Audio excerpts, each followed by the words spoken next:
Welcome to the second part of my Elfen lead review. Go watch part 1 if you haven't seen it yet already. We cut away from the boring beach drama to the boring household harem antics. I knew we'd see borderline lesbian stuff from that social Neanderthal soon enough.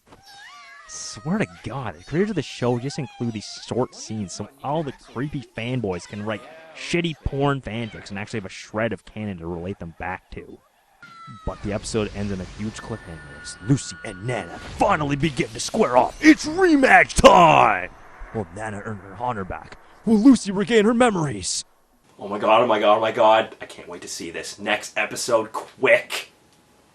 Don't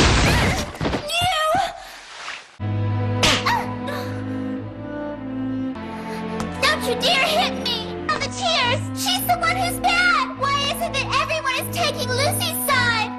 Lucy? She's the bad one, not me! I'm good!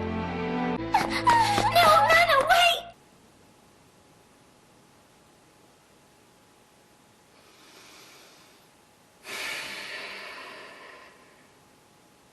I can only imagine being a Japanese guy waiting all week for the next episode during the original run, only to see this shit. Meanwhile, the director of the Diclonius facility calls on the professor's research assistant to silence her. I mean, why not just set in a hitman? You're able to rustle up security and soldiers during Lucy's escape, as well as army commandos when Bando was introduced. You couldn't just have her silently killed? Why do it yourself? Is this all there is for me? An anonymous virgin bleeding to death on the floor? This can't be it, can it?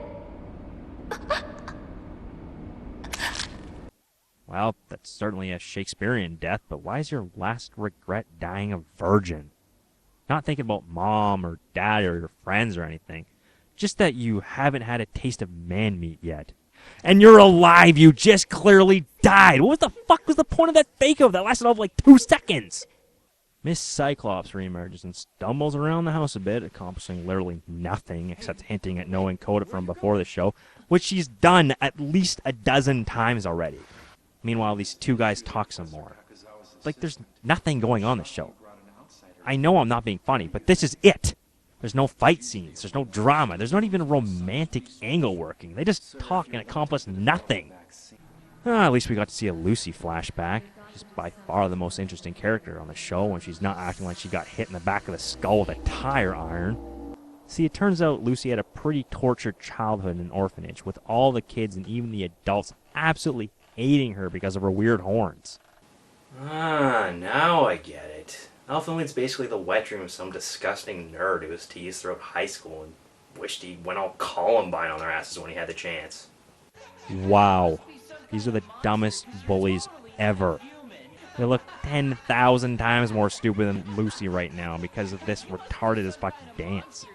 Lucy decides to play finger paint with her vectors, destroying her room in the process. Also, she's got a dog, which is obviously just a palette swap of Maya's dog in the present.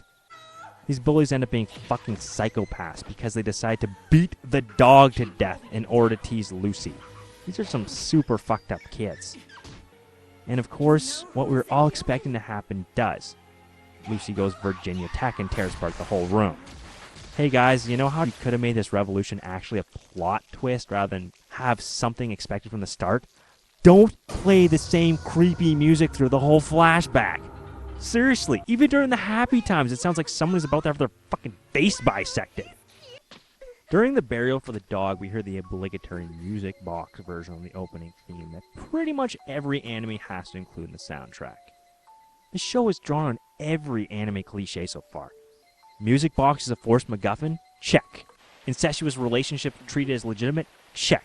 Pink hair? Check. Women so developmentally challenged she can't even go to the bathroom by herself? Check. Check. Fucking check. They go to the zoo, have a lot of fun, and then suddenly Coda suggests they go wading in a stream nearby. It's within walking distance from the zoo, yet they feel secure enough to get naked for some reason. Also, this scene has the most forced dialogue I've ever heard. In my whole life, I've never had as much fun as I had today. Never in my whole life. Why are these kids talking like adults from a really shitty romance B-level plot from a daytime soap opera? They also attend a festival that night and... Wait, did you hear that? Alright, space things are illegal to exist. Space things are illegal to exist. What? Illegal in Texas? What are they buying, Mexicans? Lucy begins to have a massive breakdown after she thinks Coda's cousin's actually a girl he's interested in, and then all these dead people start showing up to try and convince her to tear the whole festival apart. Hal finally appears as the mastermind behind Lucy's psychosis and convinces her to finally give in to the urge to kill people, and she starts to destroy the whole festival. Panic boom! The episode leaves off with the exact same cliffhanger from 2 episodes ago. A tease of a rematch between these two. $10 says they wimp out 30 seconds into the next episode again. Well, no, they actually get into a bit of a fight this time. But they cut away from it during the fucking battle. Like, what the hell? Nana charges. Then they cut to Coda slicing his finger while chopping vegetables. And we really need to see them preparing dinner. Oh, and when they get back, Lucy's already down. The best we get is some rocket fits and another quick cut. Then the battle's over. Like, what a piece of shit! That girl, that's not Lucy anymore. What? Yes, I know she's not Lucy anymore. We've established from episode 1 there's split personalities. This is episode 10. You don't need to keep puzzling it out. Fuck!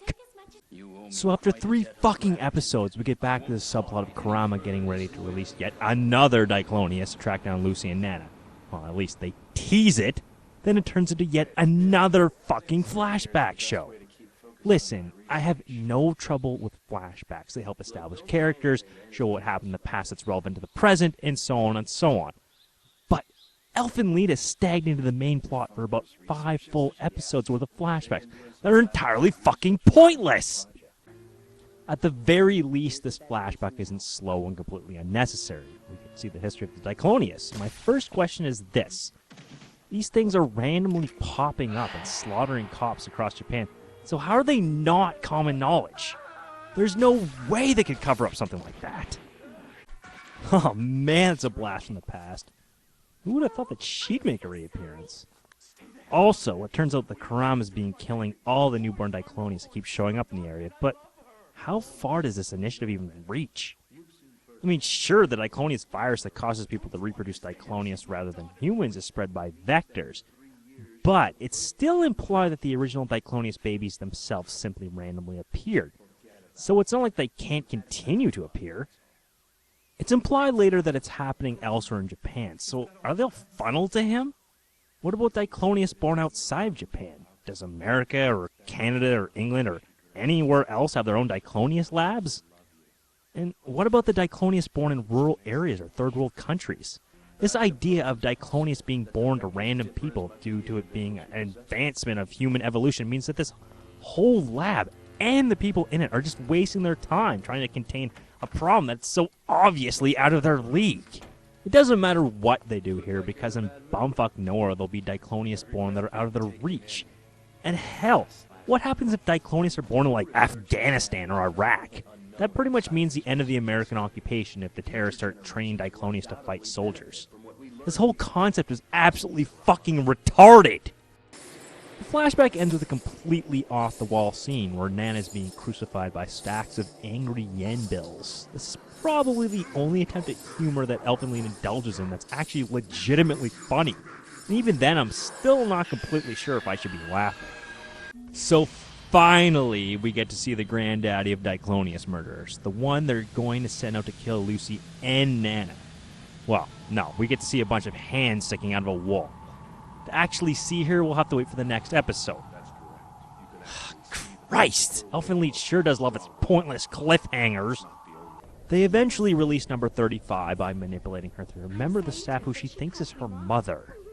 And just in case 35 decides to go postal, which she obviously does because this show lacks any sense of surprise or innovation, there's a bomb implanted in her body.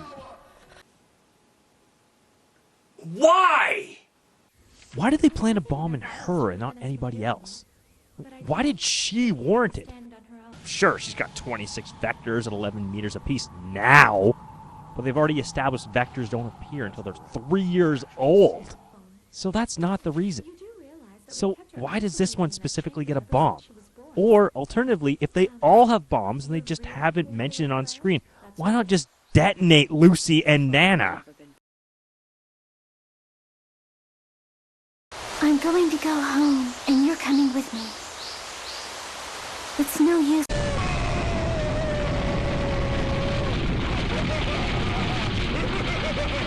Wouldn't this bomb need to be maintained over the years? How did they do that after number 35 had grown her vectors? Why doesn't number 35 just use her vectors to go inside her body and render the bomb harmless? They've already stated Diclonians have advanced intelligence, and the vectors can either be solid or insubstantial as the Diclonians require them to be. So, what the fuck? Hell, if her arms are sticking out of the casing, why not fuck around with the controls on the outside and open the door on your own?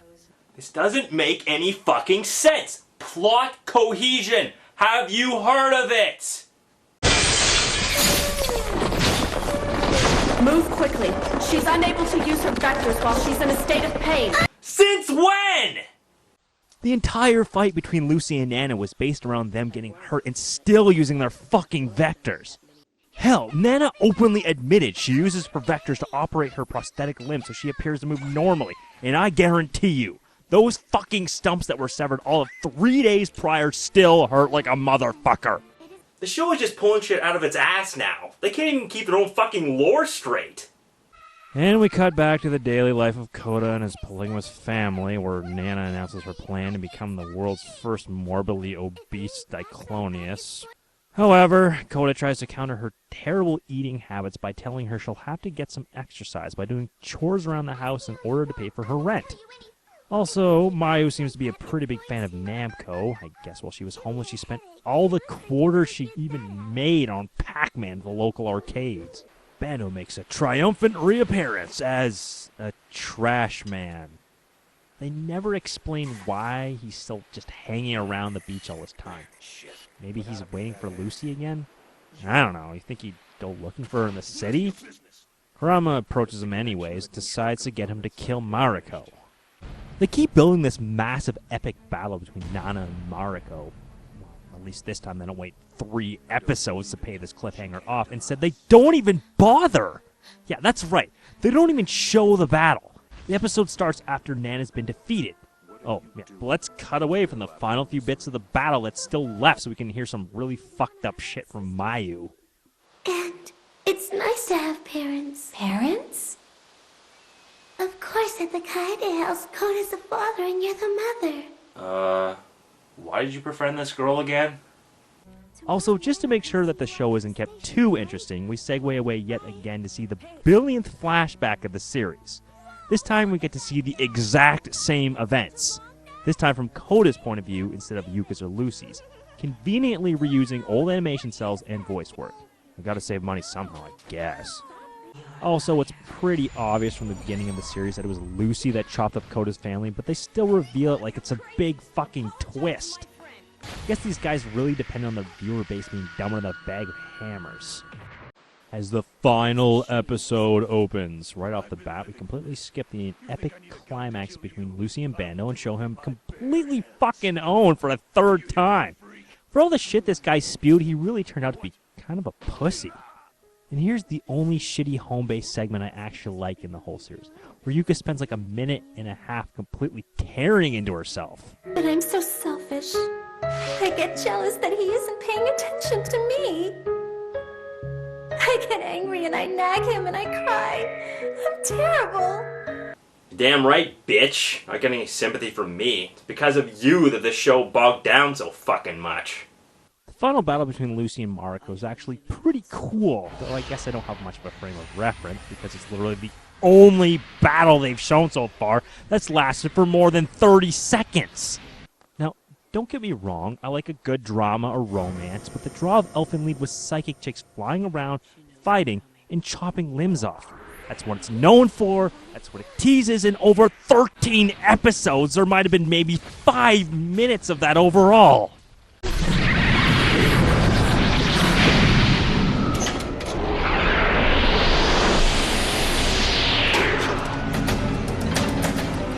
Oh, you just had to fucking do that, didn't you? This was actually a good fight so far, but you just had to throw in something retarded. Oh no, we can't have an actual entertaining and well-done battle sequence in our show. What can we do to fuck it up? How about a ridiculous-looking levitating wheelchair? Brilliant! Oh yeah, it turns out the director of the Diclonius Laboratories is Diclonius himself, and in pure slapstick fashion, the comedy character wigs out and runs away. What the fuck? This is a pretty big reveal, and you're going to do it in a throwaway scene? What does this even mean? But before we can find out, we cut back to the Coda household, where in typical anime cliche fashion, the clock that is old, broken, even disassembled, springs back to life as Lucy arrives. What a shit-tacular ending. And then even address the reveal of the director being a Diclonius at all. It's just completely ignored outside of that one fucking scene. What the fuck is this? Well, there is an OVA. Maybe they'll handle in that. But they don't, because the OVA takes place between episodes 10 and 11 of the main series and is almost entirely filled with the main characters doing stupid slapstick around Coda's fucking house. Oh, sure, there's a few seconds of stuff with Lucy, but that's barely anything at all. What the hell was up with the people who made this show? Did they seriously watch this piece of shit and think, yeah, you know what's really going to make this show a masterpiece? Adding even more stupid jokes and harem crap. Fuck Elfen Lied, and fuck you guys for liking it. It's a poorly drawn, poorly acted piece of shit with terrible writing, plot holes you could drive a transport truck through, and unlikable characters with no redeeming qualities whatsoever. Elfen Lied teases you with the promises of cool fight scenes and never, ever delivers. Instead, it tries to fill the void with shitty drama or comedy that almost never works. It constantly forgets its own lore, changing the rules of how things work every 5 seconds to try to cover up all the bullshit mistakes the creators made. And the few times that something cool actually happens, it's got this annoying habit of swapping back to the boring shit during anything interesting, only to return to the tail end of the good stuff, just to tease you with it. You know, I really have to question all you guys that asked me to review Elfen Lied. Like, you know what I do, right? I review terrible anime. Were you just fans that want a glowing review, or did you actually hate this bag of shit and want me to tear it to shreds? Well, either way, I hope you actually enjoyed Elfen Lied, because I sure as hell didn't. It's like having my nuts in a vice, and you guys are the ones turning the crank. I'm not leaving my next review choice up to you guys. Not after Elfen fucking Lied.